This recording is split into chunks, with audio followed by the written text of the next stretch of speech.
Gobbolino the Kitchen Cat. One dark night, little Gobbolino was trotting along a lonely forest road. Then he saw an old woodcutter walking along in front of him, carrying a heavy load of wood.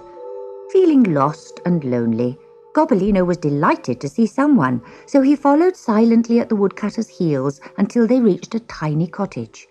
The old man threw down his bundle of sticks, and only then did he see Gobbolino. "Wow, where did you come from?" he said. "Perhaps you're hungry. Would you like a saucer of milk in my kitchen?" And he opened the door to the cottage. Gobbolino was amazed. In the kitchen stood Rosabelle, the serving girl who had looked after the Lady Alice in the forest tower. She was the woodcutter's granddaughter.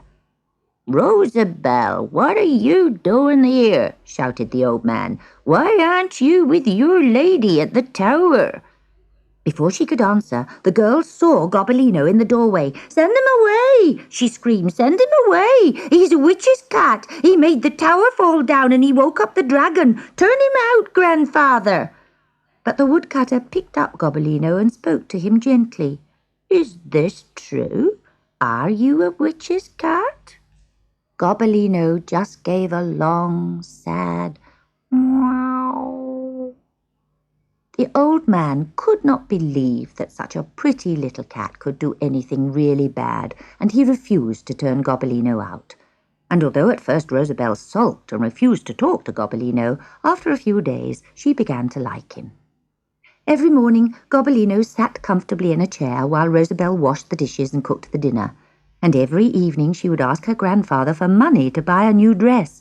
She begged and pleaded so much that at last he gave her a silver coin. Now Rosabelle had to wait for the peddler woman to pass the cottage selling her silks and satins. A few days later the peddler woman arrived. "Come in by my fire and have a cup of tea and show me your wares," said Rosabelle. The woman laughed as she tied up her donkey outside the cottage door.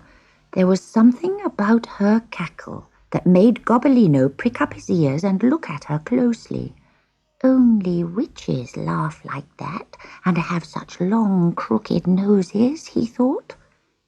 At last, Rosabelle chose a material the colour of pure gold, so bright that it glittered in the sunlight.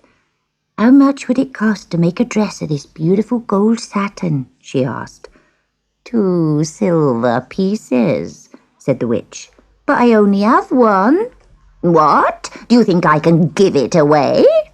And the witch began gathering up her things. "Stop, wait. Won't you take something in exchange?" begged the girl.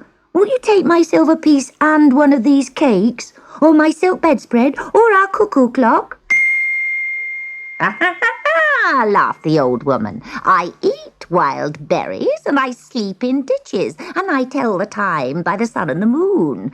Don't offer me cakes or bedspreads or clocks. But there is just one thing I will take in exchange, my dear.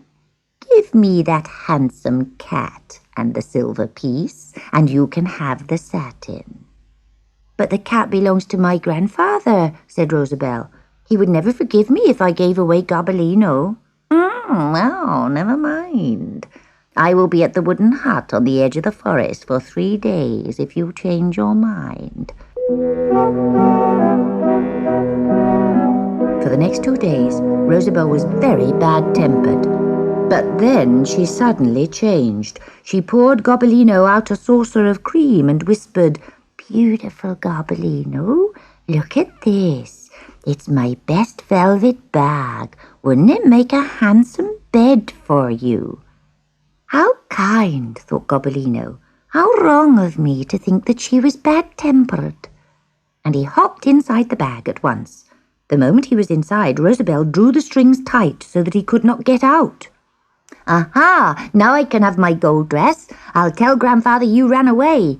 And she hurried through the forest with the velvet bag until she reached the hut. The old woman was just packing up to leave. Oh, she croaked. "I knew you would come." She took the bag and hung it on the donkey's saddle, and gave Rosabelle the gold satin in exchange for Gobbolino and the silver coin. For weeks, Gobbolino travelled through dreary witch country where the sun never shone.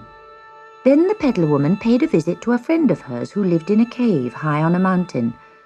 At the mouth of the cave sat a young black cat with eyes as green as grass. It was Gobbolino's twin sister, Sutika. The little cats were very glad to see each other.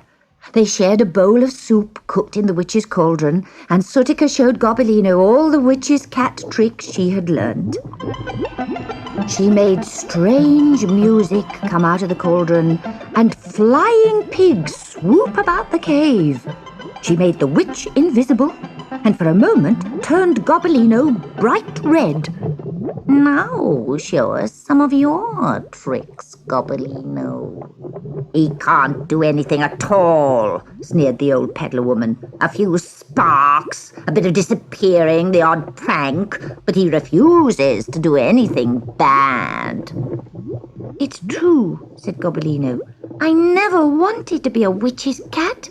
Witches' cats are bad, bad, bad, and witches' spells are so cruel." "Miserable cat!" shrieked the witch. "Cruel? What kind of word is that for a witch's cat?" And she picked him up and hurled him into the cauldron. He sank and bobbed and gasped, and all the magic that made him a witch's cat washed off in the witch's brew. "Jump up behind me, brother," said Sutika as she mounted a broomstick. Gobbolino struggled out of the cauldron and onto the broom.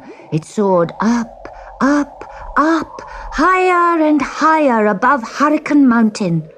"Oh, thank you for saving me, Sutika," sobbed Gobbolino. "Thank you." "No need for thanks," said Sutika. "After all, you are my brother. But you're a disgrace to the family, and I never want to see you again. I'm going to drop you now. It's time I was going home." The next moment she cried, "Jump!" and gave Gobbolino a little push with her paw. Down, down, down he fell, until he splashed into a cold river. "Oh, I'm drowning," cried Gobbolino. As a witch's kitten he had swum like a fish, but now he found he could only struggle and flap the water. Luckily, some children were playing on the bank. "Look, look," they cried, "a little cat! Quick, quick, get it out!" The boys ran to get a stick and fished out Gobbolino all dripping wet. "Oh," they cried, "it's Gobbolino, the kitten we rescued ages ago. Can you still blow sparks out your nose? Can you still become invisible?" He shook his head sadly, but the children still hugged him and carried him home.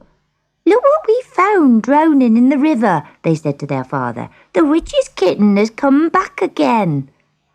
"Witches' kittens swim, they don't drown," he said. Then he took Gobbolino out of their hands and looked at him very carefully. "This isn't a witch's kitten," he said. "It's a common kitchen cat." "Can we keep him then?" "I don't see why not." One by one, the delighted children went off to bed. The farmer's wife gave Gobbolino a saucer of cream. Then he crept onto her lap and dozed. At last, after so many strange adventures, Gobbolino was happy and content. He had found a home forever. He was Gobbolino, the kitchen cat.